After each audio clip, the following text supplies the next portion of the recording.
This is RTV6 News at Noon, working for you.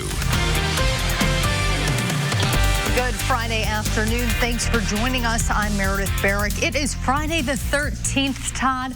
The good news is nothing spooky about this forecast. People don't need to be worrying about their superstitions or anything like that. You know, today. temperatures are in the 40s here, will be in the 40s as we get into the afternoon hours. And you see here, we're dealing with lots of clouds, but your afternoon will be dry across the area. And here are those temperatures. And keep in mind, our normal high now is 39 degrees for this time of year. So everybody is above normal already at this noon hour. And these temperatures will continue to climb a few more degrees here heading into the afternoon hours. 42 in Indy as well as Bloomington, 40 Crawfordsville, 46 in Muncie, 40 as you work your way from Tipton up US 31 through the Kokomo area into the Peru area. It's 42 in Lafayette. Here are those clouds. They've been generally the high thin clouds throughout most of the morning hours, but they're starting to thicken up, and you're seeing a few returns now show up on Storm Team 6 radar here with a few spotty showers. A lot of this right now probably is not reaching the ground. However, as we work our way throughout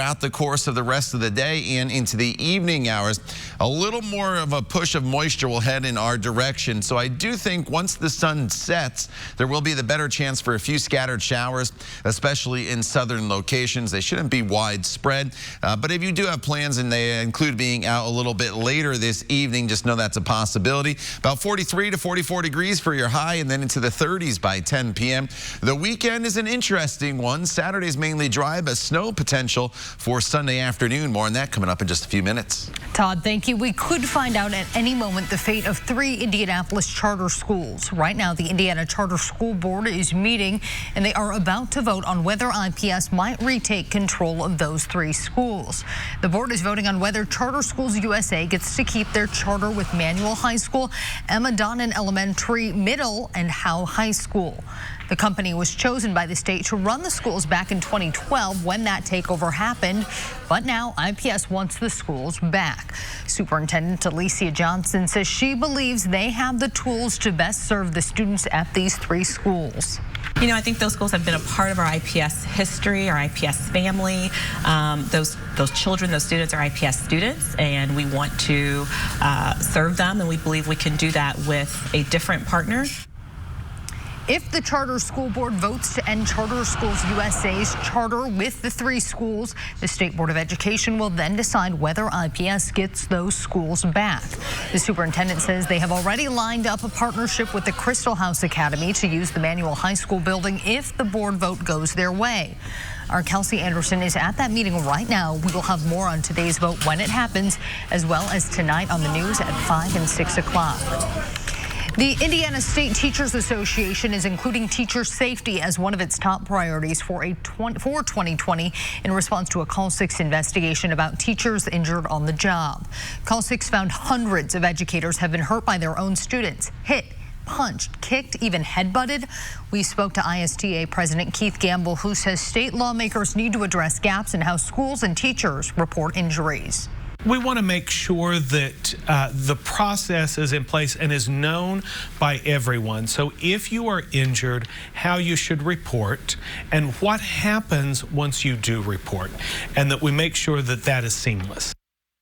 Teachers we spoke with say there's not enough training for teachers on how to address student outbursts and prevent injuries. But Gamble says many districts likely aren't doing it because training costs time and money. Some breaking news this midday from Greenwood. That city's mayor announcing he is battling Parkinson's disease. Mayor Mark Myers made the announcement in an email this morning. He says his doctors tell him they diagnosed the disorder in its early stages and that he will continue to serve as mayor. Myers says he plans to take a head-on approach in fighting Parkinson's. He also says he has reached out to the Indiana Parkinson's Foundation and other groups to learn how he can help spread awareness for the disease. This midday, an arrest has been made in the murder of a New York City college student. That young woman stabbed during an ordinary walk through a park. And as ABC's Aaron Katersky tells us, the suspect is not even old enough to drive.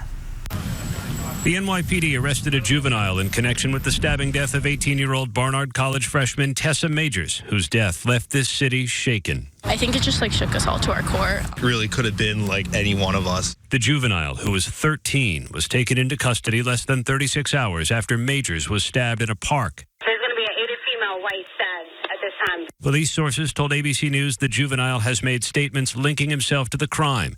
Majors was stabbed multiple times Wednesday evening before she staggered up a steep flight of stairs. She collapsed in front of a security kiosk. A guard called for help. Majors succumbed to her injuries at the hospital. That notification that her parents received and now on their way to New York City to make preparations for her funeral. It is an absolute tragedy. Her family said, "We lost a very special, very talented, and very well-loved young woman. Tess shone bright in this world, and our hearts will never be the same." Interviewed on a podcast before the school year began, the budding journalist expressed excitement about her future. I'm going to Barnard. It's in New York City, substitute in Columbia. It's an all-girls school. I'm really excited about that. The arrest of the 13-year-old may only be the beginning. Police here are looking for as many as 2 others who may be involved in Tessa Majors' murder. Aaron Katersky, ABC News, New York. Hey, Sal, how come we got no brothers on the wall here? You want brothers on the wall? Get your own place. You can do what you want to do. You can put your brothers and uncles and nieces and nephews, your stepfather, stepmother, whoever you want, you see? But this is my pizzeria. American Italians on the wall only. One of his first roles was in a classic part in The Godfather Part 2. From then on, Danny Aiello was regarded as one of the best character actors of his generation. He had iconic supporting roles in movies like Spike Lee's Do the Right Thing and the Oscar-winning Moonstruck over a 50-year career. Music fans may also remember him for playing Madonna's father in her video for the song Papa Don't Preach. His family says Danny Aiello died this morning after a brief illness at a hospital in New Jersey. He was 86 years old. Impeachment is moving forward after Republicans tried for hours of stalling tactics on Thursday. A key committee vote just happened hours ago. We'll show you what's next for the investigation of the president. And what would you do if an extra $37 million showed up in your bank account?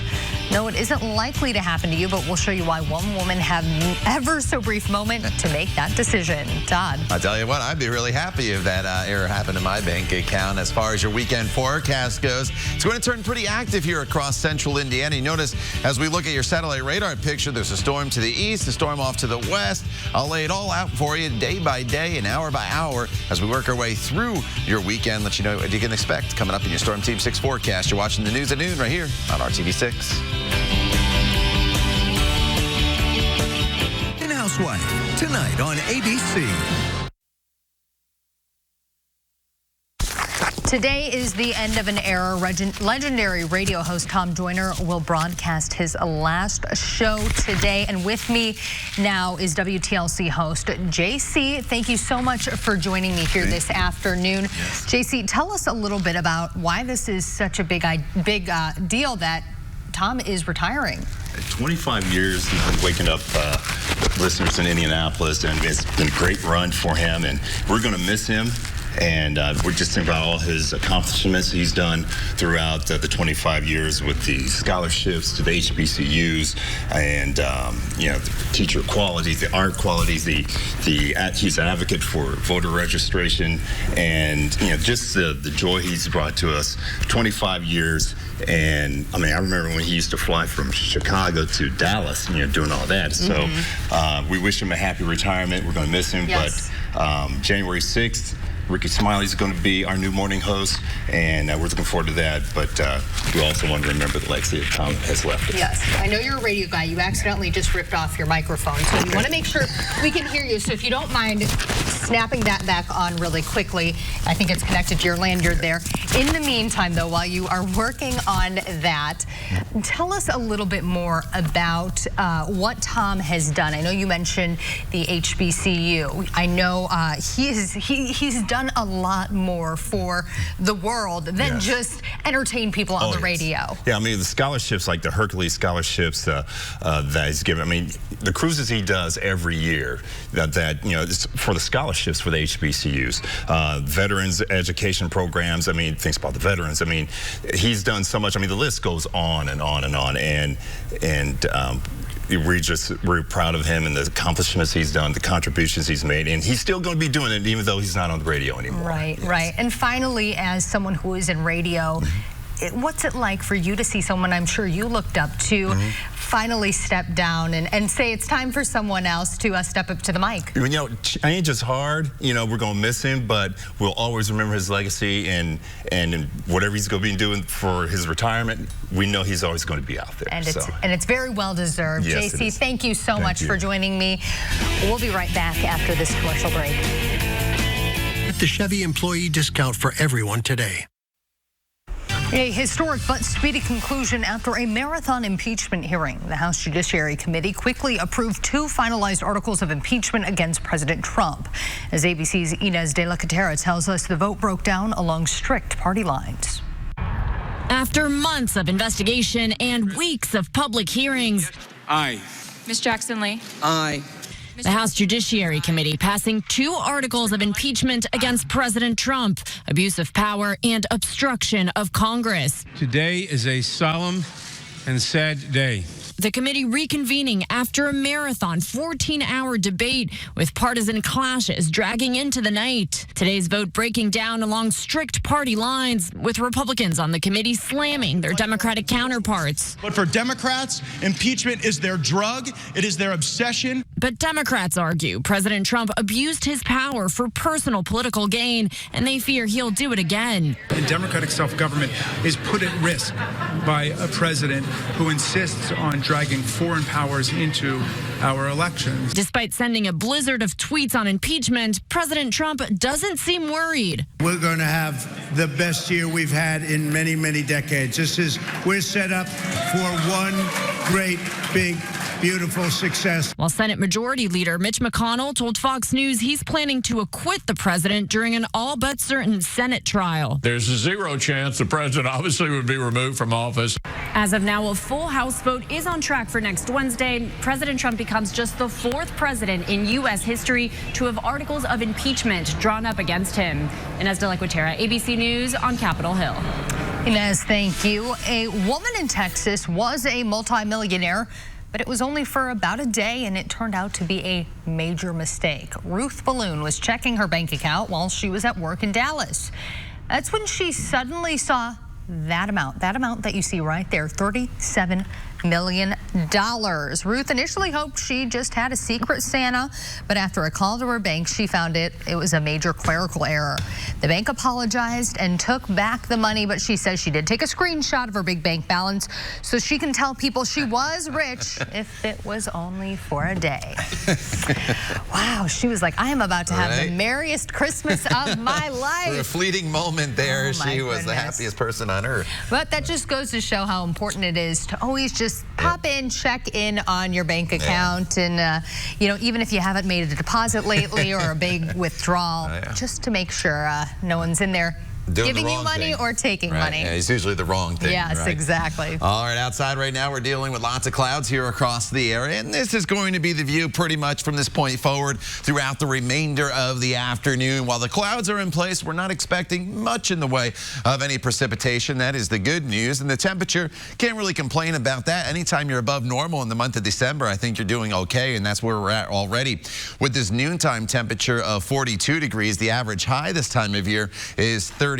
It's 42 in Bloomington, 45 in Columbus, and 42 in Lafayette. So everybody's within a couple degrees of each other. We're only going up maybe another 2 to 3 degrees in many locations for your afternoon highs this afternoon. So we'll level off in the mid-40s with mostly cloudy skies and a bit of a breeze. And as far as the rain goes, a few spotty showers are out here across parts of the area. Most of what you see right now in central Indiana, at least, is not reaching the ground. But this overall weather pattern is very active. A lot of rainfall up the East Coast.